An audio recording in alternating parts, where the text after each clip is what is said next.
four children whose names were Peter, Susan, Edwin, and Lucy. This story is about something that happened to them when they were sent away from London during the war because of the air raids. They were sent to my house. I lived in the heart of the country, 10 miles from the nearest railway station and 2 miles from the nearest post office. I had no wife. I lived in a very large house. I had plenty of room for them. My housekeeper, Mrs. McCready, met them at the station and brought them back to my house.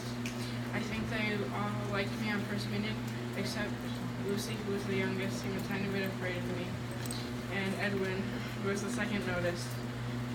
He didn't think I noticed, but I could tell he really wanted to laugh, and he kept pretending to blow his nose to hide it.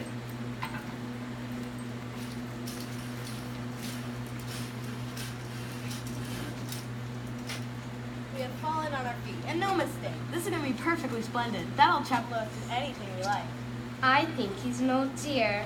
Oh, come off it. Don't go talking like that. Like what? And anyways, time you were in bed. Trying to talk like mother. And who are you to say when I'm to go to bed? Go to bed yourself. Hadn't we all better go to bed? There's sure to be a fuss if we're heard talking here. No, there won't. I tell you, this is the sort of place where no one's going to mind what we do. Anyway, they won't hear us.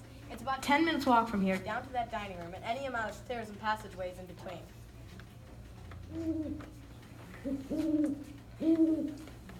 What's that noise? It's only a bird, silly. It's an owl. This is going to be a wonderful place for the words.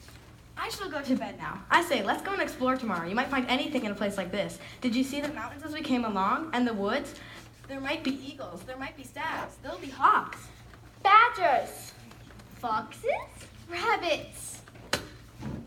Yes, let's do go to bed now. The sooner we go to bed, the sooner the morning will come.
Raining. Do stop grumbling, Ed. 10 to 1 will clear up in an hour or so. Breakfast with the professor was lovely. In the meantime, we're pretty well off. There's a wireless and lots of books. Not for me. I'm going to explore inside of the house. Oh, good idea.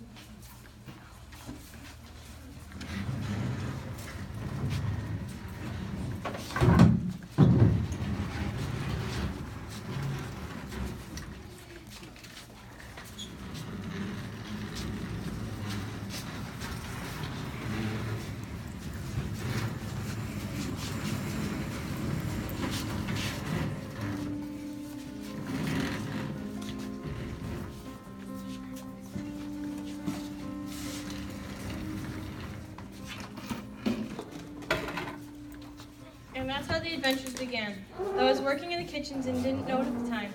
It was the sort of house you never seemed to come to the end of, and it was full of unexpected places. First few doors they tried led only into spare bedrooms, as everyone had expected they would, but soon they came into a very long room full of pictures, and there they found a suit of armor, and after that was a room all hung with green, with a harp in one corner, and then came 3 steps down and 5 steps up, and then a kind of little upstairs hall, and a door that led out into a balcony, and then a whole series of rooms that led into each other, and were lined with books, most of them very old books, and some bigger than a Bible in a church. And shortly after that, they looked into a room that was quite empty, all except there was nothing else in the room except for a dead beetle on the windowsill. Yes, I know, I need to get in there and dust. Finding nothing of interest, they all trooped out again, all except Lucy.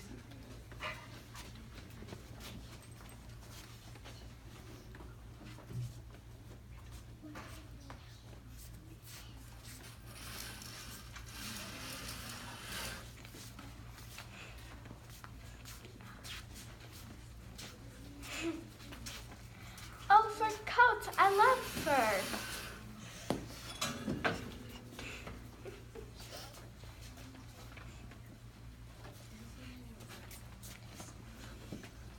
Why, this is very strange. Why, it feels just like branches of trees.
I can always get back if anything goes wrong.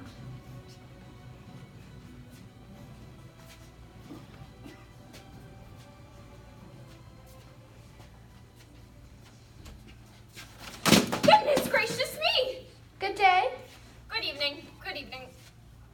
Pardon me, I don't mean to be inquisitive, but should I be correct in thinking that you are a daughter of Eve? My name's Lucy. You are, forgive me, you are what they call a girl. Of course I'm a girl. You are in fact human. Of course I'm human. Of course. How stupid of me, but I've never seen a son of Adam or a daughter of Eve before. I'm delighted. That is to say, delighted! Allow me to introduce myself. My name is Tumnus. I'm very pleased to meet you, Mr. Tumnus.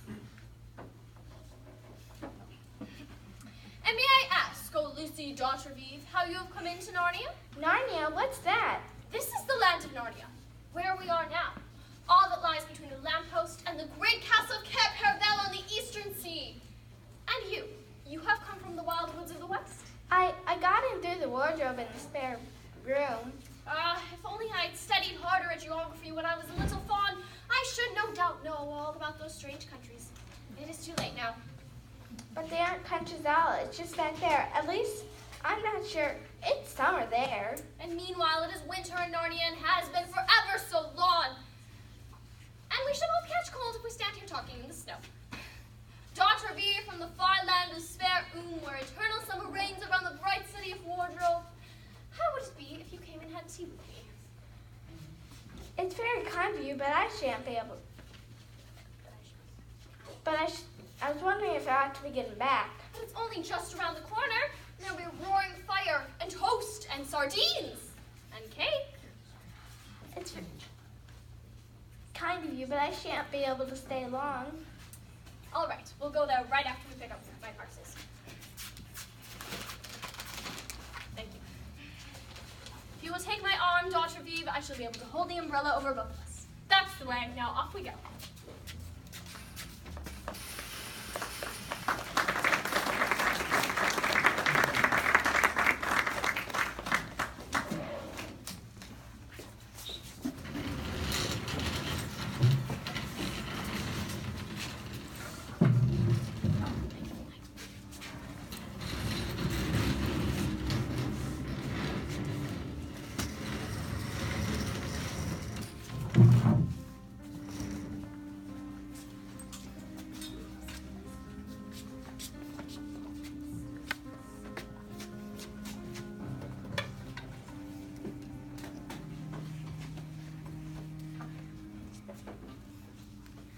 The child and I had a really lovely tea together, and we talked and talked. She was a truly delightful creature. I wasn't expecting that. Somehow, the descriptions I'd heard of a daughter of Eve seemed much more ugly and hateful. But then I suppose they must also be quite deceitful and manipulative, so perhaps it was all just an act. It didn't seem so, though. I had no choice but to continue the plan. Her tea was drugged with a mild sedative, so the Narnian lullaby played on my magical flute was just a bit of extra insurance. My orders were to put her to sleep and then deliver her to the White Witch. But as I looked at her, sleeping so sweetly, I knew in my heart that it was wrong. I thought of my father, the great fawn he had been, and how ashamed of me he would be if he knew. In the end, I couldn't do it. I woke Lucy, explained the situation, and took her carefully and quickly back to the lamppost, from which she assured me she could find her own way. I breathed a sigh of relief. Maybe no one would ever know.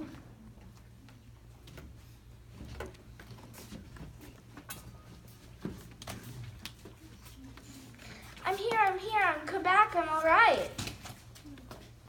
What on earth are you talking about, Lucy? Why, haven't you all been wondering where I was? So you've been hiding, have you? Poor old Lou, hiding and nobody noticed. You'll have to hide longer if you want us to start looking for you.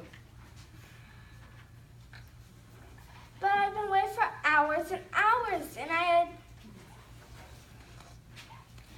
Batty, quite batty.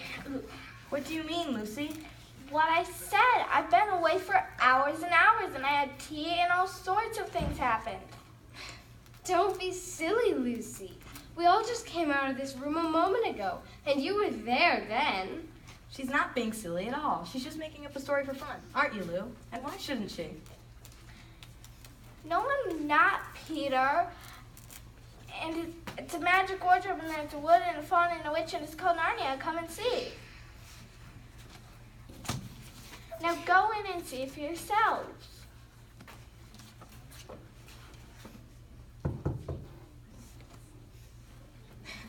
Why, you goose. It's just an ordinary wardrobe. Look, there's the back of it. A jolly good hoax, Lou. You really have taken us in. I must admit, we have believed you. But it wasn't a hoax at all. Really, truly. It was all different a moment ago. I promise. Come on, Lucy. You've had your joke. Hadn't you better drop it now? Wait, Lucy. That was really bad.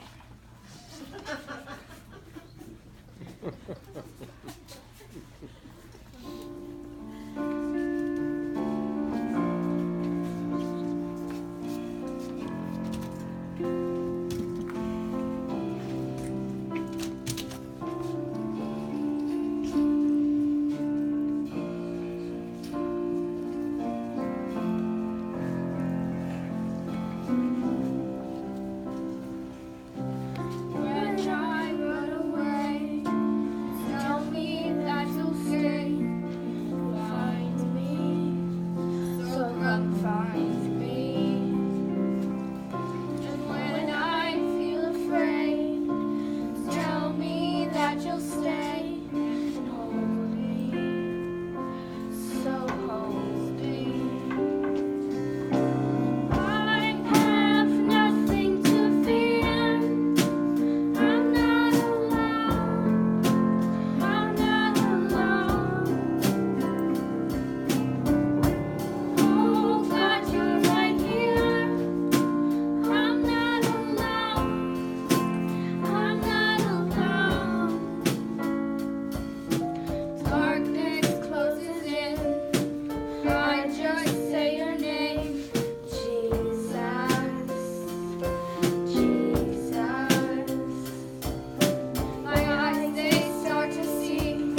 believe you. I see now. You were right all along.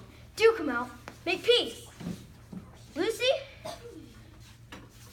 Oh, just like a girl. She's off sulking somewhere and can't accept an apology.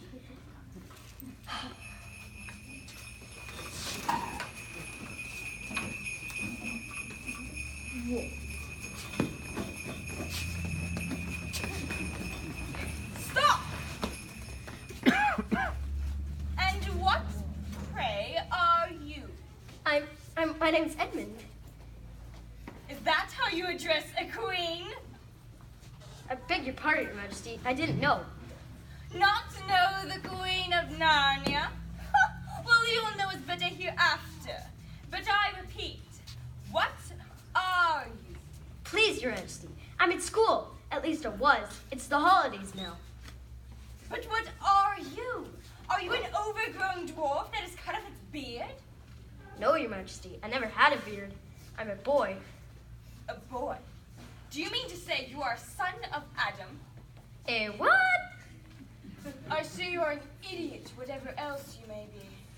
Answer me once and for all, or I shall lose my patience. Are you human? Yes, Your Majesty. And how, pray, did you come to enter my dominion? Please, Your Majesty. I came in through a wardrobe. A wardrobe? What do you mean?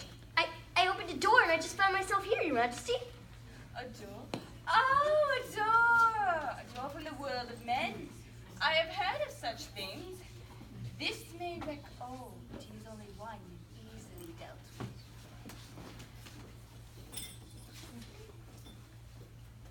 My poor boy, how cold you look. Come, sit with me here on the sleigh, and I shall put my cloak round you and we shall talk. Okay.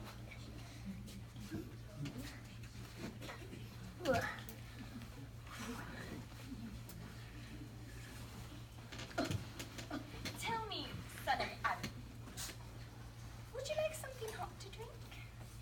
Yes, please, Your Majesty.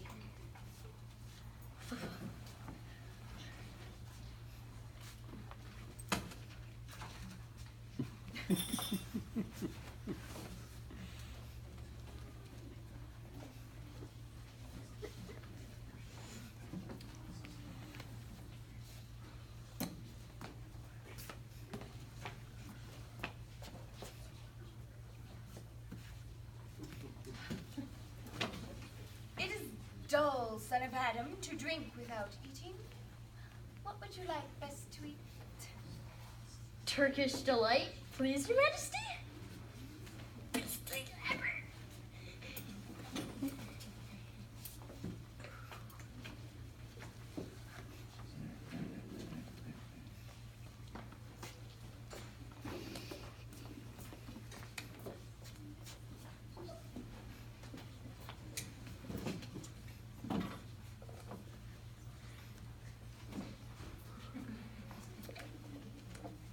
Tell me, son of Adam, are there more of you coming to Narnia? Well, there's only one of me, of course. More humans? Are there more humans coming? Well, I don't know about coming. Only my sister and I have got here that I know of. You have a sister? A daughter of Eve? Technically, I have two sisters and one brother, but only one of them came in, and she just had tea with the fawn and came back. There are four of you. 2 sons of Adam and 2 daughters of Eve, neither more nor less. Yes, I told you that before, Your Majesty. I should so very much like to meet your charming relations. Will you bring them to meet me? Or try. Because if you did come again, bringing them with you, of course, I'd be able to give you some more Turkish delight. I can't do that now. The magic will only work once. But in my house, it would be another matter. Why can't we go now? Oh, it's a lovely place, my house. There are whole rooms just full of Turkish delight. And what's more, I have no children of my own. I want a clever young boy to raise up as prince and would one day be king. of Narnia when I'm gone. And I think you are much the most cleverest and handsomest man I have ever met. I should like to make you prince. Why can't we go to your house now, Your Majesty? But if we went to my house now, you wouldn't want the bother of going to fetch your siblings. No, you must wait until next time, and you must bring them with you. I should be very unhappy if you came alone. Try.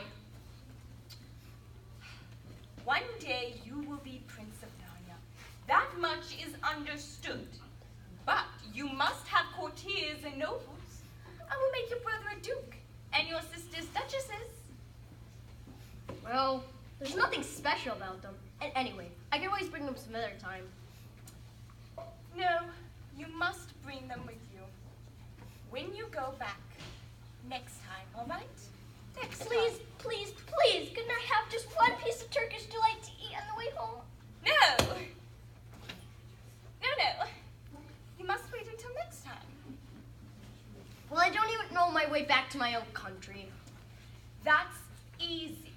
Do you see that lamppost? Well, just past that is to the door of the world of men.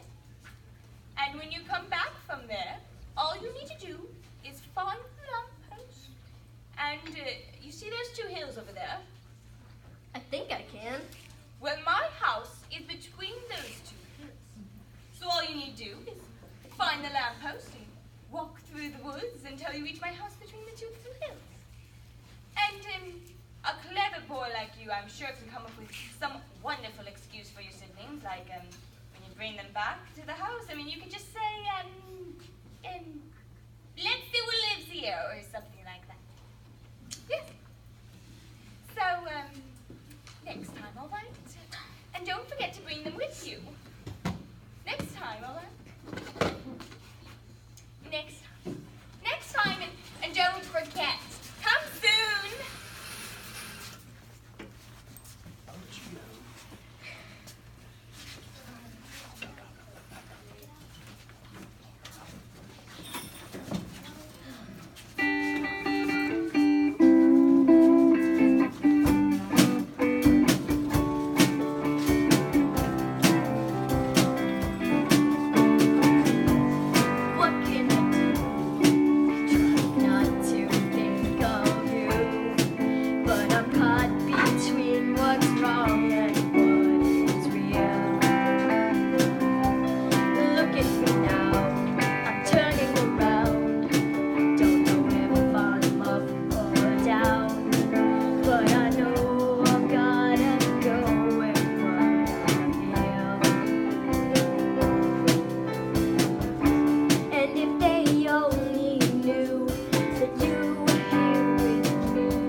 All right. I'll say I'm sorry if you want.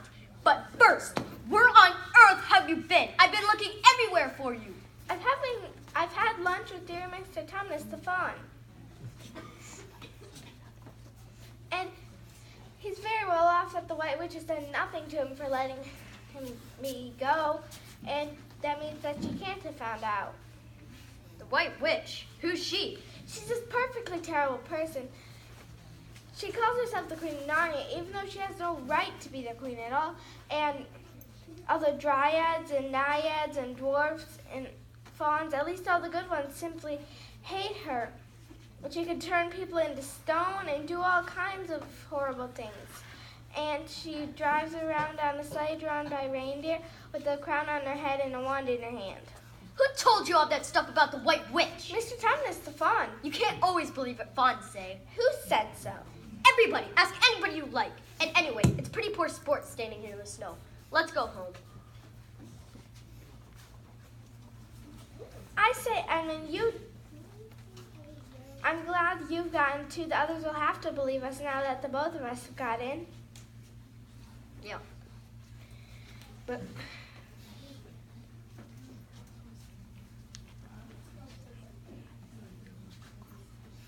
I say, Edmund, you do look awful. I'm all right. All right, then let's go.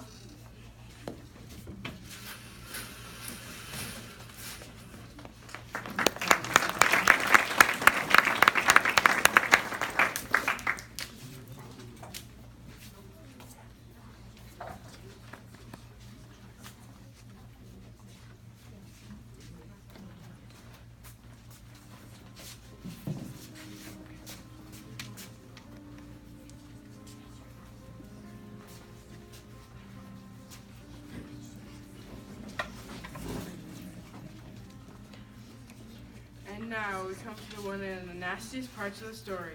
Edwin and Lucy found the other children, and Lucy excitedly told them the news about that Edwin too had now seen the land of Narnia. But when Peter asked him to tell them about it, Edwin, who was feeling sick and sulky and annoyed with Lucy for being right, decided all at once to do the meanest and most spiteful thing he could think of.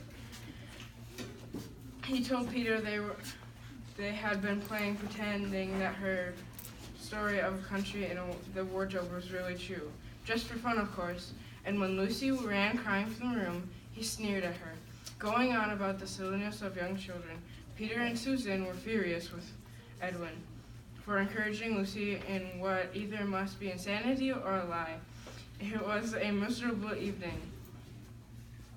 Lucy, of course, stuck to her story no matter what. And in the end, the older children decided to come to me for advice. They told me the whole story, and I listened carefully. But they were quite surprised when I responded by asking them, "How do you know your sister's story isn't true?" It was difficult to get them to see the logic. Seriously, what do they learn in school these days? But with some explanation, they could understand that there were three possibilities. Either their sister was telling the true lies, or she was mad, or she was telling the truth. They knew she wasn't a liar, and it was obvious that she wasn't mad. So for the moment, unless any other evidence should turn up, it had to be assumed that she was telling the truth. Not to mention that the idea of another world in a separate time zone of its own, so however long you stayed there, it would never take up any time of ours, was really the quite probable thing in the world.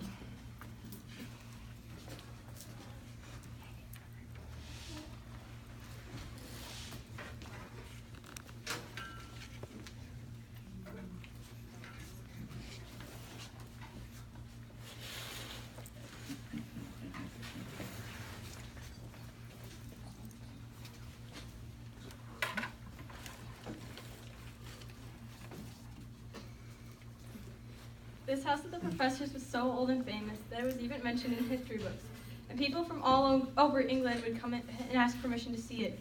It was my job to show them around, telling them all about the pictures and the books and the armor in the library. And I warned the children that when this happened to please remember to keep well out of the way. So it was. That morning in question, the children were trying to avoid me and my party of sightseers. Of course, I knew nothing of it at the time. I only heard of it years later when they came back to visit and told me the story. For whatever reason, it seemed our footsteps were first coming from one direction, then another, until they were herded, for lack of a better term, right into the wardrobe room, and eventually into the wardrobe itself.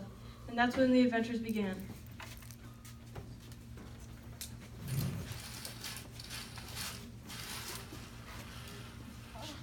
I wish the McCready would hurry up and take all these people away.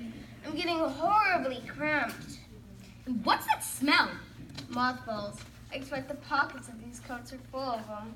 Something is sticking into my back. And isn't it cold? Now that you mention it, it is cold. And wet, too. What's the matter with this place? I'm sitting on something wet, and it's getting wetter every minute. Let's get out of here. There, you've gone.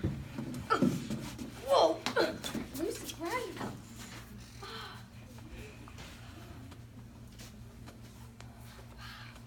See, I told you. I apologize for not believing you, Lucy. I'm sorry. Will you shake hands? Of course. And now, what do we do next? Why, go and explore the wood, of course. It's pretty cold. What about putting on some of these coats? But they're not ours. Well, technically, we're not taking them out of the wardrobe. I suppose I never really thought of that. Technically, this whole country is in the wardrobe, isn't it? Mm-hmm.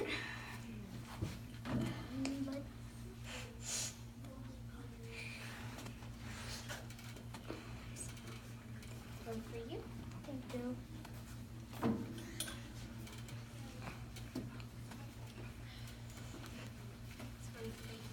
Thank you.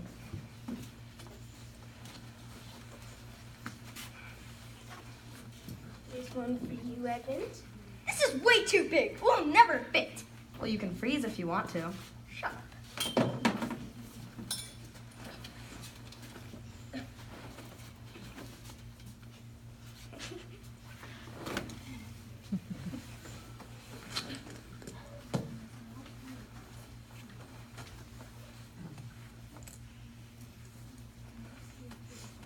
I say, I'm free to be bearing a little bit more to the left.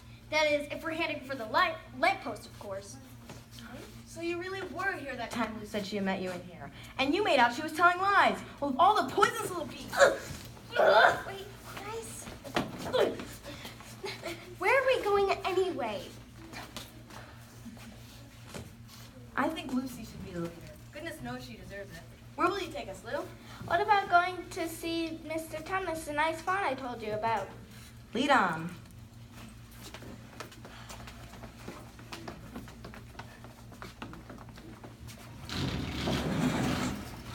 How long is this walk? Be quiet.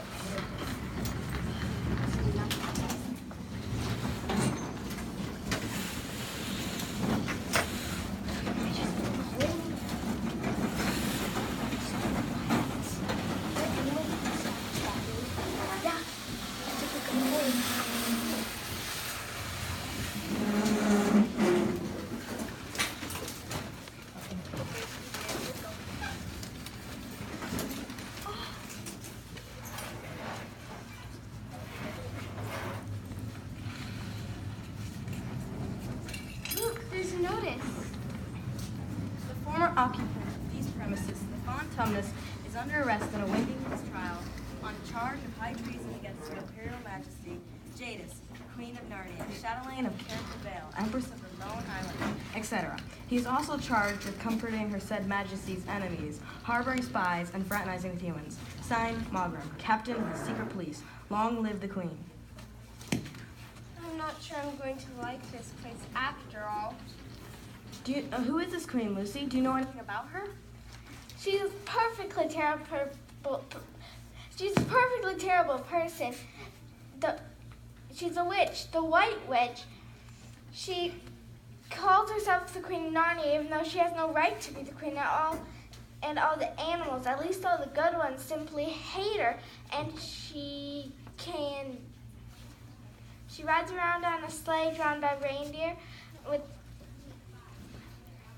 with a crown on her head and a wand in her hand. And she made an enchantment over the entire country, so it's always winter, but never, never Christmas. Maybe we should just go home. Oh, but we can't. Don't you see? It's on my account that the poor fawn has gotten into this trouble. We simply must save him. That's what it means. He showed me the way home. That's what it means by harboring spies and fractionizing with humans. A lot of good we could do. We don't even have anything to eat. Shut up, Edmund. You've made enough trouble. Susan, what do you think? I mean, well, I think Lucy's right. Well, I wish we'd never come here in the first place. Well, but we have to do something for this poor fawn. If only we knew the poor chap was imprisoned. Look, there's a robin, but it's the first bird I've seen in Narnia. I wonder, can birds talk in Narnia? It almost looks as if it wanted to say something. Please, Mr. Bird, do you know where Mr. Tumnus the Fawn has been imprisoned? Oh, he's flying away. No, he's just there on the next branch. Oh. I think he means for us to follow him. I think you're right. Peter? Well, we might as well try it.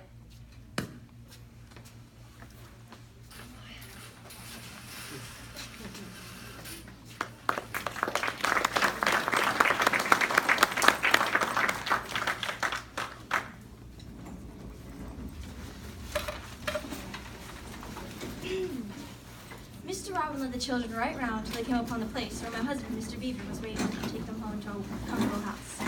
I could tell that they were terribly hungry, so I quickly prepared them a meal and we sat down to eat. I was so excited to see them. To think, I should live to see the day when the prophecy was fulfilled. Don't know the prophecy? Well, they didn't either, I dare say. And we had to tell them all about it and Aslan himself. He's the king, lord of the whole woods. But he's been gone since my father's time. But word had reached us that he had come back. Was here in Narnia right then to come to settle the White Witch once and for all. As it says in the prophecy, wrong will be right when Aslan's in sight. At the sound of his roar, sorrows will be no more. When he shakes his mane, we shall spring again. When he bares his teeth, winter meets its death. Aslan is a keen of beast, a lion, great lion. Of course, he's not a safe lion, not a tame lion. Oh no, but he's good. He's the king. We told them that we would bring them to meet Aslan in the morning at the stone table. It was very important that we do so, because they take part in the prophecy, the one which says, when Adam's flesh and Adam bones take care of Parabel, the evil time will be over and done. Here I wait, hoping for God to mend the sorrows of every bending and breaking heart. Long or late, and if you are God with me, how can I still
tea and cake after the meal when we suddenly realized that the younger boy had disappeared, gone to betray us to the White Witch.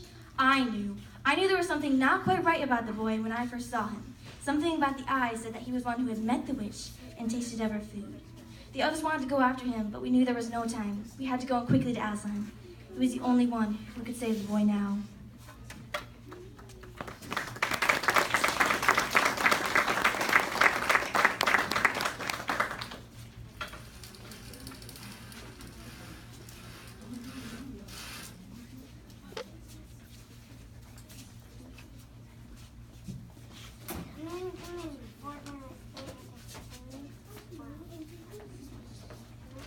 I come, Your Majesty. How dare you come alone? Did I not tell you to bring the others with you? Please, Your Majesty, I brought them quite close. They're on the top of the hill by the beaver dam with beavers. Is this all your news? No, Your Majesty. The beavers also mentioned that they were going to the stone table tomorrow to meet Aslan. What? Aslan? Aslan, if I find out you have lied to me! Please, please, please. Couldn't I have a piece of Turkish delight, you said? Silence, fool!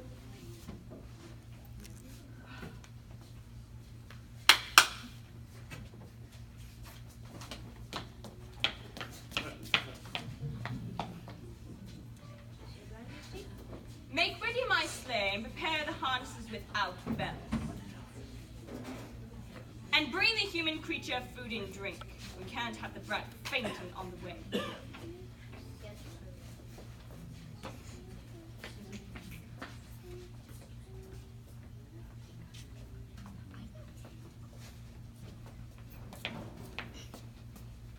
Turkish delight, Willie.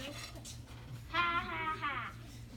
Take it away. I don't want stale bread. Sorry. You may be grateful of it before you taste bread again.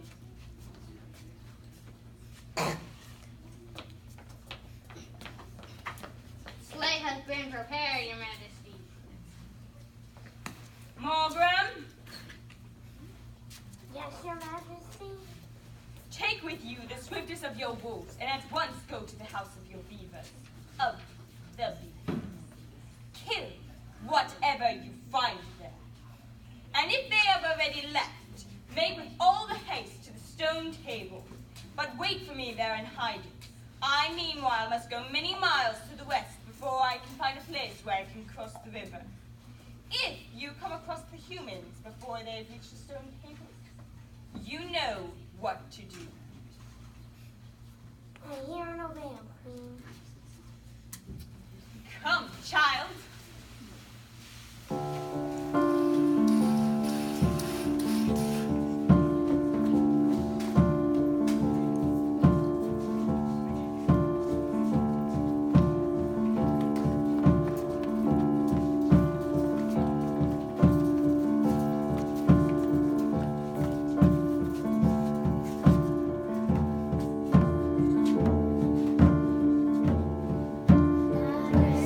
Merry gentlemen, let nothing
the title Father Christmas.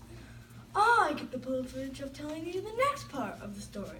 As the beavers and the 3 children set out for the stone table, their fear finally gave way to exhaustion, and they found a little hole in a bank in which to hide. And that is where I come upon them, yes, me. I have been unable to get into Narnia for a very long time. The witch has kept me out, you see, but now that Aslan is on the move, her power is weakening. I have some very special presents for the children.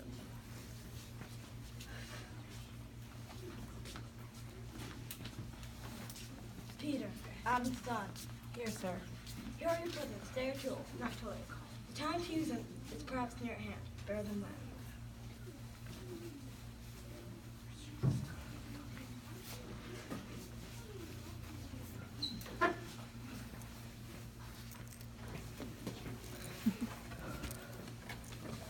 Thank you, Father Christmas. You're welcome. Susan, Eve's daughter. These are for you.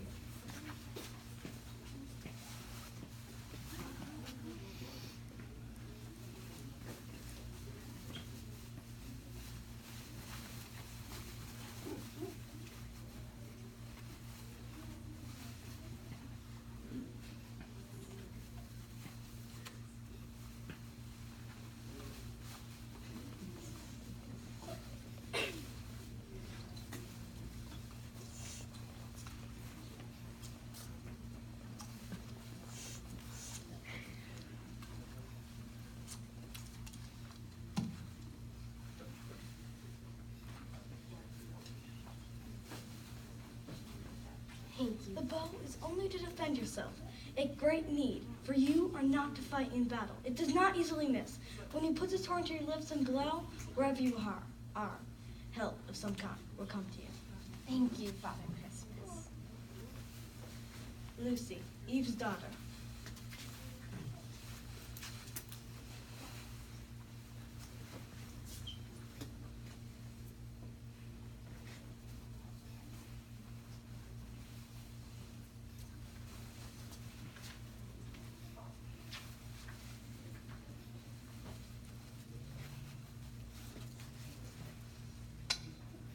This bottle is a cordial made of juice of one of the fire flowers that grow in the mountains of the sun.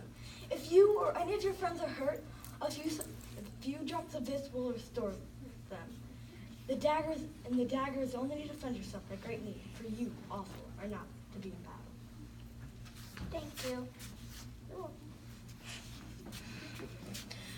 After a nice tea, the children continued on their way, and I in mine. I had several more stops to make, but the snow was very quickly melting. The trees budding, flowers blooming, birds returning to the trees. Spring was coming, for Aslan was on the move.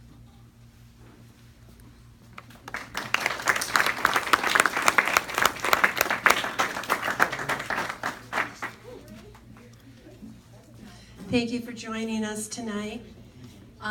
We're going to have a 20-minute intermission. There's a bathroom back here. There is a box in back of you for a free will